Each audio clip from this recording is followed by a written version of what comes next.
Robert T. Kiyosaki. Secret to be Rich Tips bersama Tung Desem Waringin.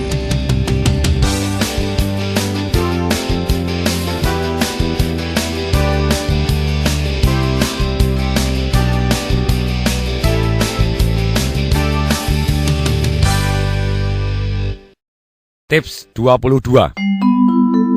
Mengatasi kemalasan. Dikatakan oleh Robert T. Kiyosaki, orang sibuk seringkali adalah orang yang paling malas. Kenapa? Karena mereka sibuk dan mereka tetap sibuk, karena itulah salah satu cara untuk menghindari sesuatu yang tidak ingin mereka hadapin. Ada orang sibuk nonton TV, sibuk memancing, sibuk bermain golf, sibuk belanja ke mall. Namun di dalam hati mereka ingin menghindari sesuatu yang harusnya mereka hadapin. Ini adalah satu bentuk kemalasan yang paling umum. Malas dengan jalan tetap sibuk. Ada juga orang yang sibuk bekerja keras sehingga mereka tidak peduli dengan istri dan anaknya. Ada juga orang yang terlalu sibuk mengurusin kekayaan mereka dan mereka tidak peduli dengan kesehatannya mereka. Dan ada juga orang yang terlalu sibuk mengurusin kesehatannya dan sedemikian sehingga mereka tidak peduli lagi terhadap pekerjaannya. Yang menjadi ukuran malas adalah apa yang dianggap penting jauh di dalam lubuk hati mereka, tapi mereka hindarin dan tidak mereka kerjakan. Itulah namanya malas.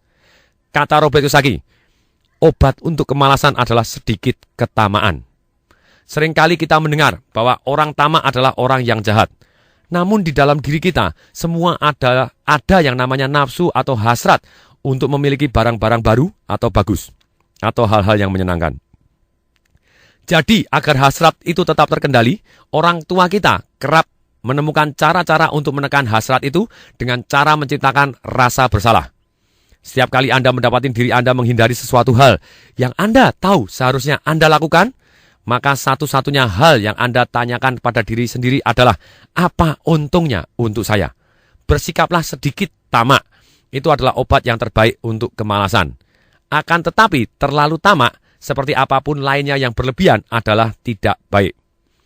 Menurut saya pribadi, Tung Desem Waringin, bagaimana menghilangkan rasa malas? Kita harus mempunyai alasan yang sangat kuat.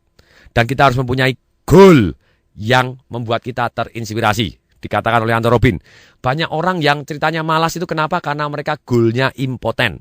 Jadi goalnya yang menginspirasi, kemudian kita punya alasan yang sangat kuat. Alasan sangat kuat adalah menghindari sengsara dan mencari nikmat.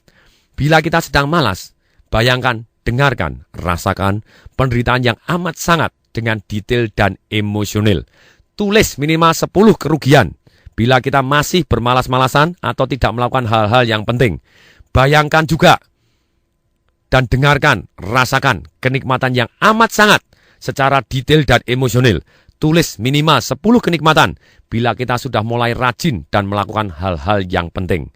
Penderitaan dan kenikmatan ini bukan hanya sekarang, tapi 1 tahun ke depan, 5 tahun ke depan, 10 tahun ke depan, dan 20 tahun ke depan. Saran saya, hentikan kaset ini sekarang juga, mulai tulis apa yang harusnya Anda lakukan dan selama ini Anda tunda-tunda. Tulis 10 kerugian yang minimal, boleh 30, boleh 60, yang begitu detail dan emosional. Dan juga tulis 10 kenikmatan apabila Anda melakukan ini, kira-kira hasilnya apa. Kenikmatan yang detail dan emosional. Bukan hanya 1 tahun ke depan, tapi 5 tahun ke depan, 10 tahun ke depan, dan 20 tahun ke depan. Hentikan sekarang juga, dan lakukan saran saya sekarang juga.